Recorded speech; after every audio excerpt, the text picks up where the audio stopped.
ബാലതാരമായി സിനിമയിലെത്തി ഇപ്പോൾ നായിക സ്ഥാനത്ത് തൻ്റെ സ്ഥാനമുറപ്പിക്കുന്ന മാനസ രാധാകൃഷ്ണൻ വീടോർമ്മകളും വിശേഷങ്ങളും പങ്കുവയ്ക്കുന്നു. 4 നാടുകളാണ് പ്രധാനമായും എൻ്റെ ഓർമ്മകളിൽ നിറയുന്നത്. തിരുവനന്തപുരം, കോട്ടയം, ദുബായ്, ഇപ്പോൾ കൊച്ചി. അച്ഛൻ രാധാകൃഷ്ണൻ ദുബായിൽ എഞ്ചിനീയറായിരുന്നു.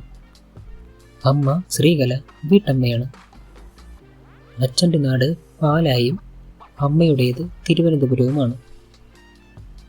ഞാൻ 2 വയസ്സ് മുതൽ 15 വയസ്സ് വരെ ദുബായിലാണ് ജീവിച്ചത്. അവിടെ ആദ്യമൊക്കെ വീട്, സ്കൂൾ, വീട് എന്ന ലൈഫായിരുന്നു ഉണ്ടായിരുന്നത്. നാട്ടിലെത്തുമ്പോൾ അമ്മയുടെ വീടിനെ കുറിച്ചാണ് കൂടുതലും ഓർമ്മകൾ. ധാരാളം മരങ്ങളും ചെടികളുമൊക്കെയുള്ള വീടായിരുന്നു. കസിൻസ് എല്ലാം അവധിക്കാലത്ത് തറവാട്ടിലെത്തും.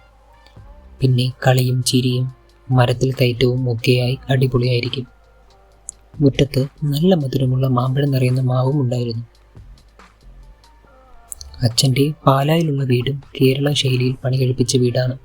2008 രഘുനാഥ് പാലേരി സംവിധാനം ചെയ്ത കണ്ണുനീരിനും മധുരം എന്ന ചിത്രത്തിലൂടെ ബാലതാരമായിട്ടാണ് അരങ്ങേറ്റം. ചെറുപ്പം മുതൽ ഫ്ലാറ്റിൽ വളർന്നതുകൊണ്ട് ഫ്ലാറ്റിനോട് ഇഷ്ടം കൂടുതലുണ്ട്.